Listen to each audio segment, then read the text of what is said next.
Selamat pagi saudara-saudaraku yang baik.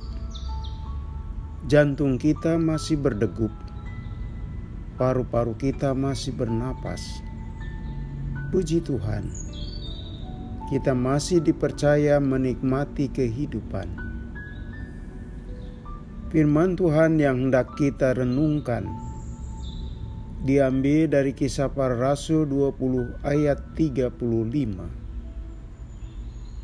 Dalam segala sesuatu telah kuberikan contoh kepada kamu, bahwa dengan bekerja demikian kita harus membantu orang-orang yang lemah dan harus mengingat perkataan Tuhan Yesus, sebab Ia sendiri telah mengatakan, adalah lebih berbahagia memberi daripada menerima. Saudaraku, kebahagiaan lahir dari memberi. Betulkah? Anggapan umum memberi itu mengurangi. Memberi dimaknai menimbulkan kerugian. Karena orang senang bertambah atas apa yang dimilikinya, maka memberi kurang disukai. Orang takut memberi karena setiap orang tidak menginginkan milik berharganya berkurang. Firman Tuhan memberi gambaran berbeda, malah membalikan anggapan umum dengan menyatakan terlebih berbahagia daripada menerima. Tentu saja kening kita berkerut, berpikir keras, dan bercampur ragu. Apa betul? Saya ingin menyampaikan bahwa memberi tidak menimbulkan kerugian.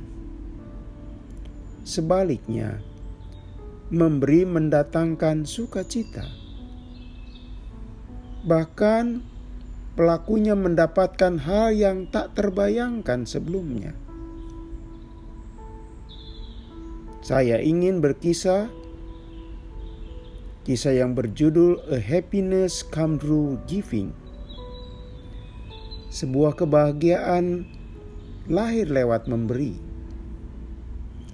Sahdan ada seorang perempuan yang bekerja sebagai tukang bersih-bersih di kantor dan melayani kebutuhan praktis para karyawan, atau biasa disebut office girl. Suaminya meninggal karena malaria. Anaknya tewas karena kecelakaan lalu lintas. Hatinya terpukul, batinnya terguncang.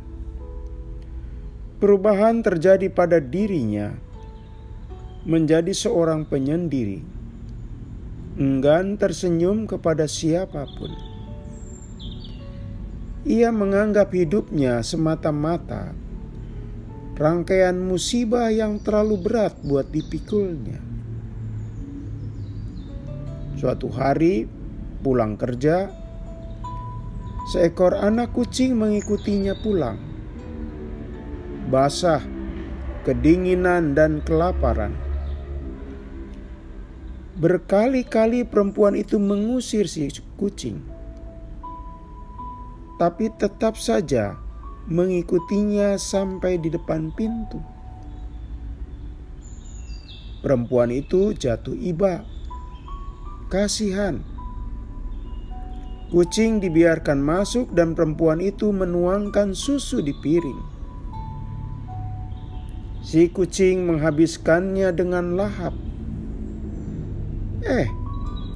Setelah itu, si kucing menggosok-gosokkan kepalanya ke kaki sang office girl itu,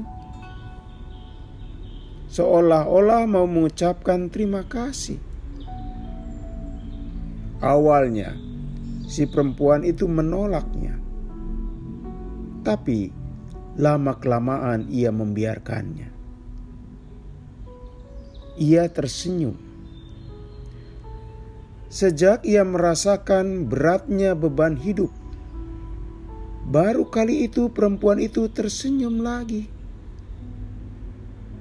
Besok paginya dia bangun, dia bikin kue, dia bagi kucingnya. Sejak itu si kucing tinggal bersamanya. Mulai hari itu pula, perempuan atau si office girl itu suka membikin kue. Dia bagi tetangga yang memerlukan.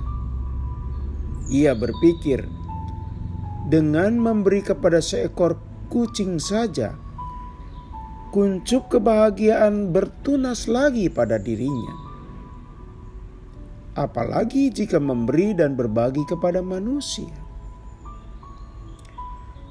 Saudaraku, perempuan itu karena memberi susunya,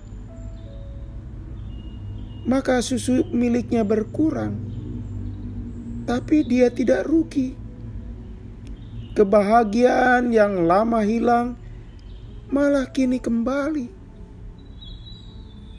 Jadi, jika Anda dan saya ingin membangun kebahagiaan dan kesukacitaan, maka kasih itu kuncinya.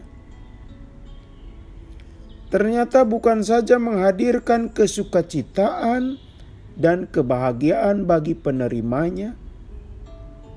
Jangan lupa, ternyata pelaku kasih itu juga mendapat pantulan dari yang dikerjakannya.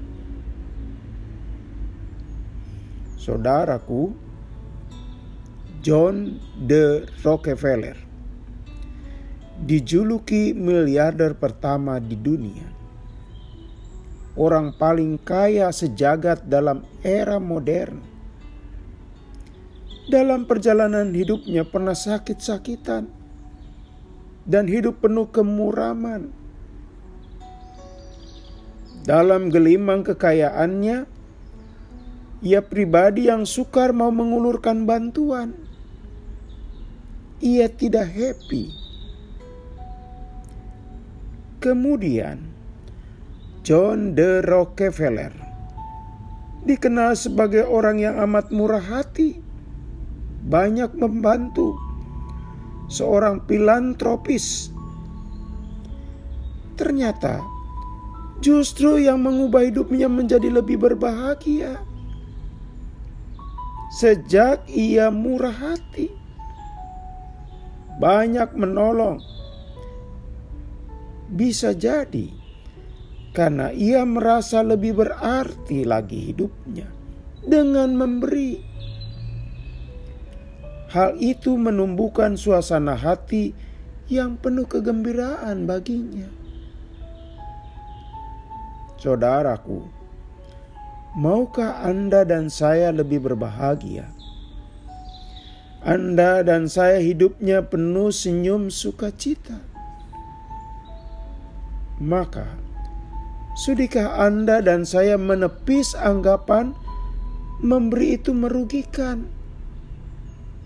Dan untuk itu, mari kita mempraktekkan memberi sebagai wujud kehadiran kita terhadap orang-orang yang lemah dan membutuhkan uluran tangan. Mari kita berdoa.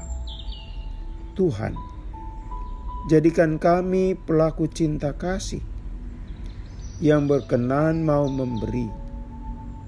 Terlebih kami ingat, Engkau adalah Allah yang Maha Pemurah dan Maha Pemberi. Dalam nama Yesus kami berdoa. Amin. Selamat pagi saudara-saudara. Selamat beraktivitas. Masih bersama Pendeta Supriyatno. Tuhan memberkati.